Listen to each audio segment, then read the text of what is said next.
नमस्कार मित्रों, आप सभी का स्वागत है मेरे अपने प्यारे से YouTube channel super sky classes पर। जैसा कि आप बैकग्राउंड में देख पा रहे होंगे, क्या देख पा रहे हैं भाई कि दिल्ली पुलिस सिलेक्शन प्रोसेस के बारे में हम लोग समझेंगे कि कैसे करके किसके बाद क्या होगा। साथ ही साथ जानेंगे कि रिटन एग्ज़ाम जो है, जो हमारा हो रखा है, इसका रिटन हो चुका है, तो इसके बाद इसकी कट ऑफ क्या रहने वाली है। ठीक है, कट ऑफ के बाद हम ये भी जानेंगे कि फ़िजिकल के लिए जब आप बुलाया जाएगा, जिनका भी कट ऑफ में नाम आता है, वो जब फिजिकल के लिए जाएंगे तो फिजिकल में क्या क्या करवाएंगे। लॉन्ग जंप कितनी होगी, हाई जंप कितनी होगी, कितनी रेस होगी, कितनी हाइट होनी चाहिए, चेस्ट कितना होना चाहिए, इन सब बातों पर विचार करेंगे। और साथ ही साथ जब फाइनल फिजिकल के बाद मेरिट बनेगी तो उसमें कितने मार्क्स आपके इंक्रीज हो सकते हैं, और साथ ही साथ फिर फाइनल डीबी। जैसा कि आप सब बहुत बेहतरीन तरीके से जानते हैं कि भाई सबसे पहले रिटन एग्ज़ाम होना था, सो गया हो। अब रिटन एग्जाम के बाद आप सब इंतजार कर रहे हैं कि कट ऑफ निकले, कट ऑफ निकले। कट ऑफ जिसकी भी निकलेगी तो कट ऑफ में जिसका नाम आएगा उसको बुलाया जाएगा फिजिकल के लिए। कहाँ बुलाया जाएगा? फिजिकल के लिए। अब फिजिकल में वही आपका हाइट है, आपका चेस्ट है, ये सब चीज़ें होती हैं, अभी हम बात करेंगे बिंदुवार। उसके बाद फिजिकल के बाद फिर फाइनल एक मेरिट और बनेगी, वो फाइनल मेरिट होगी। उस फाइनल मेरिट में जिसका भी नाम आएगा उनके लिए बुलाया जाएगा डॉक्यूमेंट वेरिफिकेशन के लिए। ठीक है, तो डॉक्यूमेंट वेरिफिकेशन होगा, उसके बाद फाइनली उनका सिलेक्शन हो जाएगा। ठीक है, तो ये प्रोसेस रहने वाली है। अब इस प्रोसेस में सबसे पहले हम लोग ये जान लेते हैं, रिटन के बारे में अभी थोड़ी देर में बात करेंगे। पहले हम लोग जान लेते हैं कि जिनका रिटन क्वालिफाई होगा तो उनके लिए फिजिकल क्या रहने वाला है। तो फिजिकल के लिए अगर मैं ध्यान दूँ तो यहाँ पर फिजिकल एफिशिएंसी टेस्ट। ठीक है, जिनका भी रिटन क्वालिफाई होगा तो उनका होगा फिजिकल एफिशिएंसी टेस्ट। उसमें कुछ खास बातें, एक फिजिकल मेजरमेंट टेस्ट होगा। फिजिकल मेजरमेंट टेस्ट का मतलब है कि आप जैसे ही आपका कट ऑफ में नाम आया तो आपको फिजिकल बुलाया जाएगा। फिजिकल में जब आप जाएंगे वहाँ पर तो आपका पहले पीएमटी होगा, फिजिकल मेजरमेंट टेस्ट। उसमें देखा जाएगा कि अगर आप मेल कैंडिडेट हैं तो आपकी हाइट जो है वो 170 सेंटीमीटर है कि नहीं, या आप ऐसी कैटेगरी से हैं तो आपकी कम से कम हाइट 165 है कि नहीं। ठीक है, इतना तो प्रारंभिक आर्यता इतनी आपकी होनी चाहिए। और आपने जब फॉर्म फिल किया होगा तो आपको श्योर होगा कि मेरी हाइट इतनी है, तभी आपने फॉर्म फिल किया होगा। फिर भी बहुत से लोग ऐसे होते हैं जो कन्फ्यूजन में होते हैं, तो वहाँ पर चूँकि पीएमटी होता है तो उससे क्लियर हो जाता है कि किसको आगे रेस में भेजना है, किसको आगे रेस में नहीं भेजना है।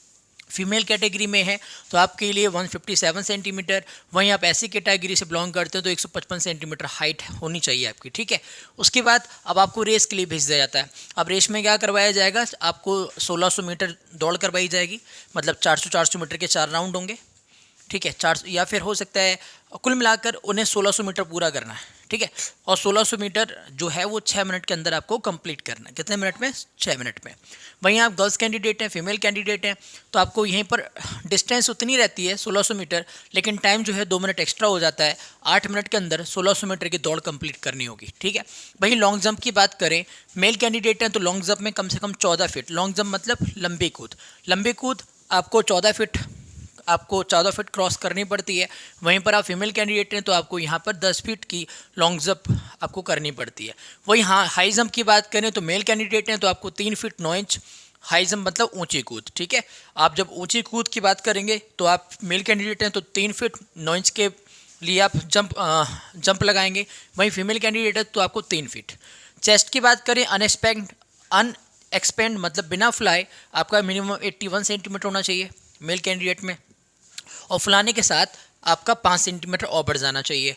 मतलब मिनिमम 5 बढ़ना चाहिए, मैक्सिमम की कोई बात नहीं है, मिनिमम 5 बढ़ना चाहिए। मतलब 81 है तो 5 बढ़ के 86 हो जाना चाहिए। अब 86 से जितना ज़्यादा जा रहा है वो कोई मैटर नहीं करता। क्लियर? फिर वहीं पर फीमेल के लिए ऐसा कोई भी क्राइटेरिया नहीं होता, चेस्ट वेस्ट नहीं मेजरमेंट होता है। तो कहने का मीनिंग ये है कि ये तो रहा फिजिकल का प्रोसेस। ठीक है, अब जब फिजिकल का प्रोसेस, क्योंकि हमने कहा रिटर्न जब क्वालिफाई होगा तो रिटर्न क्वालिफाई होने के बाद आपको अगला चरण फिजिकल से गुजरना है, तो फिजिकल के बारे में आपको जानकारी होनी चाहिए थी, वो मैंने आपको बताया। अब हम बात करेंगे यहाँ पर एक्सपेक्टेड कट ऑफ। ठीक है, तो जैसे आप सब जानते हैं कि हमारे पास नंबर ऑफ वैकेंसी थी 7547, जिसके सापेक्ष लगभग 33 लाख फॉर्म आए हुए थे। 33 लाख फॉर्म जब एग्ज़ाम में मतलब फॉर्म आए हुए थे, 33 लाख फॉर्म में से आपने देखा होगा बहुत कम, अदर एग्जाम्स की अपेक्षा बहुत कम बच्चे एब्सेंट रहे थे, मैक्सिमम एग्ज़ाम देने पहुँचे। जब एग्ज़ाम देने पहुँचे तो हम सब जानते हैं कि भाई यहाँ पर 7547 के सापेक्ष कुल कैंडिडेट जिनका रिटन क्वालिफाई होना है वो होंगे 90,564। मतलब 90,564 बच्चे ही पास किए जाएंगे इन बच्चों में से। उनमें से मेल कैंडिडेट के 60,672 कैंडिडेट का शॉर्टलिस्ट होंगे। ठीक है। वहीं पर फीमेल कैंडिडेट में 29,892 फीमेल कैंडिडेट जो है वो शॉर्टलिस्ट की जाएंगी फिजिकल के लिए, ठीक है। अब इतना समझ में आ गया होगा। अब जब फिजिकल के लिए आपको बुलाया जाएगा तो सवाल ये है कि 60,672 जो मेल कैंडिडेट हैं या 29,892 जो फीमेल कैंडिडेट हैं, ठीक है, उनके लिए उनके रिटन एग्जाम में कम से कम कितने मार्क्स हों जो अपने आप को सेफ माने और आगे फिजिकल की प्रिपरेशन पर ध्यान दें, ठीक है। और जिनका नहीं सेफ हो रहा है तो वो आगामी परीक्षा के लिए पूरी तरह से लग जाए, है ना, कन्फ्यूजन में ना रहे। इसलिए मैंने बहुत सटीकता से इतना समय जरूर लिया, लेकिन मैंने बहुत चीज़ों को अध्ययन करके कहीं एक नतीजे पे पहुंचा और वो मैं अपनी विचारधारा आपके सामने प्रस्तुत कर रहा हूँ। अगर आप अनरिजर्व कैटेगरी हैं तो आप मेल कैंडिडेट में मिनिमम मैं समझता हूँ 74 प्लस, मतलब 74 प्लस आपके मार्क्स होने ही चाहिए। तो कहीं जाकर आप अनरिजर्व में, ठीक है, शॉर्टेस्ट होने की सोचिए, फिजिकल में जाने की सोचिए, ठीक है। वहीं पर आप फीमेल कैंडिडेट हैं तो मैं समझता हूं कि आप 69 प्लस अगर आपका स्कोर है तो अपने आप को सेफ मान लीजिए और फिजिकल की तैयारी पर ध्यान दीजिए, क्लियर। वहीं पर आप ओबीसी कैटेगरी में हैं तो मैं समझ रहा हूँ कि अनरिजर्व से ओबीसी में बहुत ज़्यादा फर्क तो पड़ने वाला नहीं है।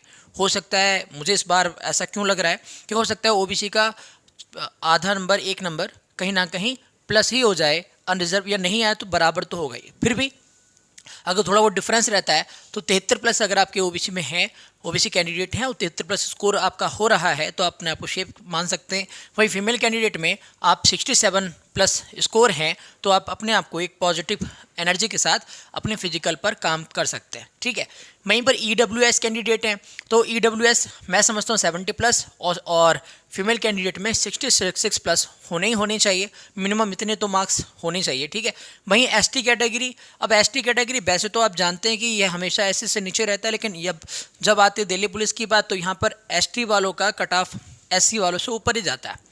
तो एसटी वाले कम से कम 68 प्लस और वहीं पर फीमेल कैंडिडेट 66 प्लस अपना स्कोर हो तो आगे ध्यान दें। मुझे लगता है ये पर्सनली मेरा अपना ओपिनियन है, जो मैंने चीज़ों का अध्ययन किया है, मुझे लगता है इतना तो मिनिमम होना ही चाहिए। एससी कैटेगरी में 67 और वहीं पर आप फीमेल कैंडिडेट हैं तो 63 आपका होगा तो आप मान सकते हैं कि आप थोड़ा सा पॉजिटिव रह सकते हैं। ईएसएम की बात करें तो आप 61 प्लस कर रहे हैं मेल कैंडिडेट में, फीमेल में 58 प्लस कर रहे हैं तो आप अपने आप को सेफ मान सकते हैं, ठीक है।